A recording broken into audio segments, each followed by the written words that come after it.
Assalamualaikum sahabat FGLSN, salam literasi, ayo membaca. Perkenalkan, saya Rahtikawati, guru prakarya dan kewirausahaan dari SMA Negeri 1 Parakan, Kabupaten Temanggung. Pada kesempatan kali ini, kita akan belajar bersama-sama secara daring tentang kewirausahaan dan kerajinan budaya lokal non-benda. Selamat menyaksikan. Hai sahabat, apakah kalian semuanya pernah mendengar dan melihat ini? Apakah sahabat dapat menyebutkan perbedaannya? Atau yang ini? Sebelum sahabat menjawabnya, mari kita simak tujuan pembelajaran kali ini. Tujuan pembelajarannya yang pertama, mendeskripsikan dan memahami karakteristik kewirausahaan. Yang kedua, mendeskripsikan karya kerajinan dan ragam budaya Indonesia. Yang ketiga, memahami proses desain dan membuat kerajinan inspirasi budaya non-benda. Hai sahabat, pasti sahabat semuanya sudah pernah dan bahkan sering bertemu dengan mereka. Tanpa mereka semuanya, kita tidak bisa menikmati barang dan jasa yang kita butuhkan dan kita sukai. Nah, apa sih perbedaannya? Yuk, kita belajar bersama.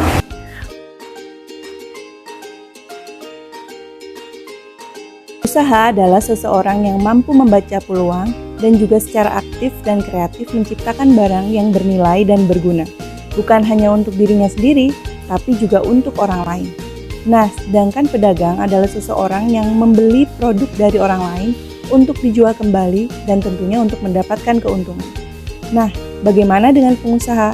Apakah dia juga mencari keuntungan dan mendapat keuntungan? Tentu saja, bahkan jauh lebih besar. Wow, tentu ya. Kalau misalkan kita mendengar yang besar, pasti menarik. Nah, kenapa? Karena seorang pengusaha itu adalah seseorang yang mandiri dan selalu berinovasi. Jadi, wajar saja mendapatkan yang lebih besar. Seorang wirausaha itu harus berhati-hati dalam setiap langkahnya, mengingat risiko yang cukup besar dalam setiap pekerjaannya. Nah, kira-kira ciri-ciri wirausaha itu apa saja ya? Yang pertama adalah percaya diri. Karakter ini harus melekat dalam diri seorang wirausaha. Karena seorang wirausaha dalam setiap pekerjaannya harus memiliki keberanian dan semangat untuk memulai. Yang kedua adalah berorientasi pada hasil. Sehingga sikap tanggap ini dapat menjadi semangat seorang wirausaha untuk bisa mencapai tujuannya, yaitu untuk mendapatkan hasil yang maksimal dan juga prestasi. Yang ketiga adalah menyukai tantangan. Inovasi tidak akan muncul jika seseorang melakukan pekerjaan yang pernah dilakukan orang, atau seseorang itu tidak berani melakukan sesuatu yang belum pernah dia kerjakan.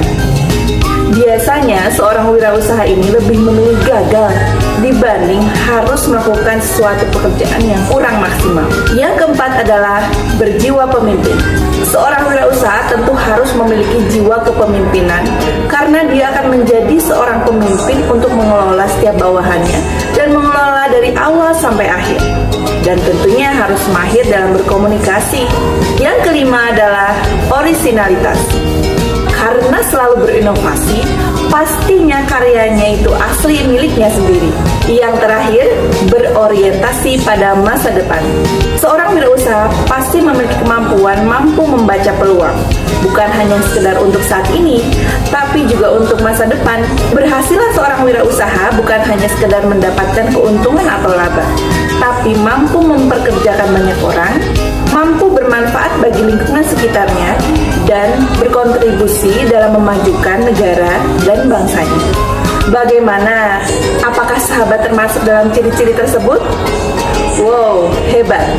Menurut Teten Mas Duki, Menteri Koperasi dan UMKM, Indonesia ini masih memiliki PR yang sangat banyak.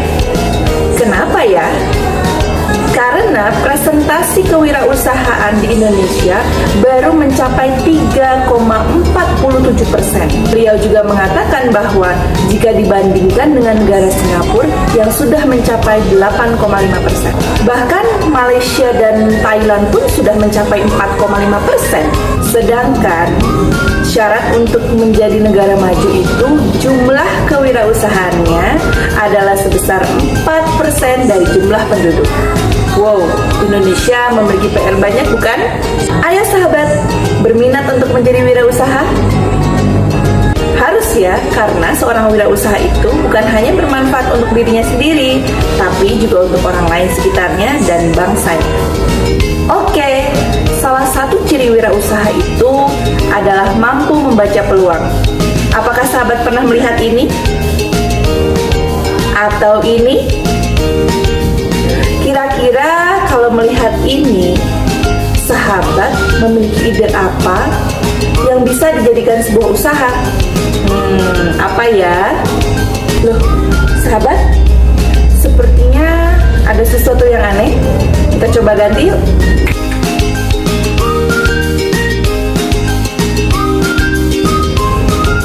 Bagaimana dengan yang ini?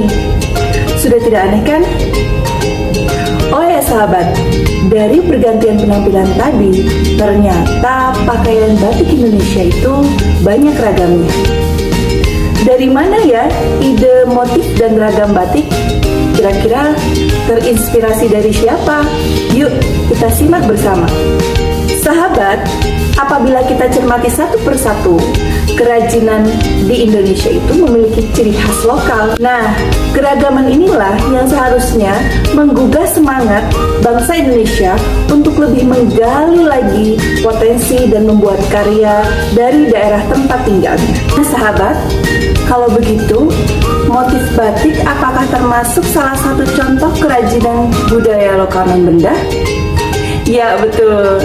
Mari kita pelajari bersama. Sahabat, kira-kira sumber daya apa saja ya yang dibutuhkan untuk membuat kerajinan? Manusia adalah orang yang menentukan tujuan, visi, dan juga misi. Sehingga di sini manusia adalah unsur utama dalam proses produksi. Yang kedua adalah money atau uang. Uang digunakan untuk memenuhi kebutuhan sumber daya yang lain. Misalkan bahan baku, peralatan, tenaga kerja. Yang ketiga adalah materials atau bahan baku. Di sini, bahan baku merupakan unsur yang utama dalam proses produksi, berupa bahan baku, barang setengah jadi atau bahan setengah jadi, dan juga bahan jadi. Yang keempat adalah mesin. Nah, mesin ini diperuntukkan untuk mempermudah proses produksi dan tentunya efisiensi kerja. Kelima adalah metode. Metode adalah suatu tata cara kerja yang runtut dalam melaksanakan proses produksi. Makin baik metode, tentunya akan semakin lancar dan semakin baik pula proses produksinya berlangsung. Yang keenam adalah market atau pasar. Buah produk tentunya akan terjual di pasar. Pasar merupakan tempat bertemunya penjual dan pembeli. Namun zaman sekarang sudah beda lagi ya. Zaman sekarang ada juga yang dinamakan dengan pasar digital. Pasar ini tidak merupakan sebuah tempat bertemunya penjual dan pembeli, namun tetap ada transaksi ekonomi. Ada yang membeli dan ada yang menjual, karena memang secara maya atau secara online. Bagaimana sistem produksi kerajinan budaya lokal non-benda? Nah, kalau ini kita bisa melanjutkan di pertemuan selanjutnya. Membuat kerajinan dalam pengerjaannya tidak terlepas dari tujuan pembuatan. Bangannya, kerajinan itu memiliki fungsi hias dan fungsi pakai. Dari bahan kerajinannya pun terdiri dari dua. Ada yang menggunakan bahan alami dan juga bahan buatan. Nah, sahabat, ada 3 hal penting yang dapat menentukan pengerjaan sebuah kerajinan itu bisa sukses. Yang pertama adalah bahan merupakan material yang digunakan untuk berkarya. Dan ini merupakan salah satu unsur yang penting dan utama dalam mengawali sebuah kerajinan. Yang kedua adalah alat. Alat ini adalah sebagai media untuk berkarya. Tentunya tanpa alat, bagaimana kerajinan itu bisa dibuat kan? Yang ketiga adalah teknik. Teknik merupakan cara penggunaan dalam pengerjaan sebuah kerajinan. Jadi setiap kerajinan itu tentu memiliki tekniknya yang berbeda-beda pula. Nah, berkenaan dengan sistem produksi tadi, ternyata kalau di dalam membuat sebuah kerajinan itu ada tahapan-tahapan sistem produksinya. Yang pertama, perencanaan. Tentu dalam sebuah produksi betul-betul harus direncanakan. supaya nantinya pada saat pengerjaannya akan bisa runtut dan teratur sehingga dapat menghasilkan sesuatu yang maksimal juga. Yang kedua adalah membuat gambar atau sketsa. Di sini gambar atau sketsa sangat diperlukan. Ini adalah sebagai rancangan dan gambaran apa yang akan kita buat. Sketsa ini dapat digambarkan dengan menggunakan spidol, pensil, tentunya di kertas terlebih dahulu. Ya, semacam ore-orean gitu ya. Yang selanjutnya adalah pilih ide terbaik. Setelah kita membuat sketsa, tentu sketsanya akan lebih dari satu, bukan? Nanti kita bisa memilih dan pilih ide yang terbaik kita. Yang keempat adalah prototyping atau membuat studi model. Prototyping atau studi model ini tidak menggunakan bahan asli. Hal tersebut tentunya disesuaikan dengan kerajinan yang dibuat. Misalkan lilin, styrofoam, atau tanah liat. Yang terakhir adalah perencanaan produksi. Tentunya disesuaikan dengan kerajinan yang akan dibuat. Karena di sini kita fokus ke kerajinan budaya lokal non Benda. Tentunya ini berupa cerita rakyat, pantun, mitos, tarian, dan lainnya. Sahabat, untuk penjelasan lebih lanjut, kita bertemu di pertemuan selanjutnya ya.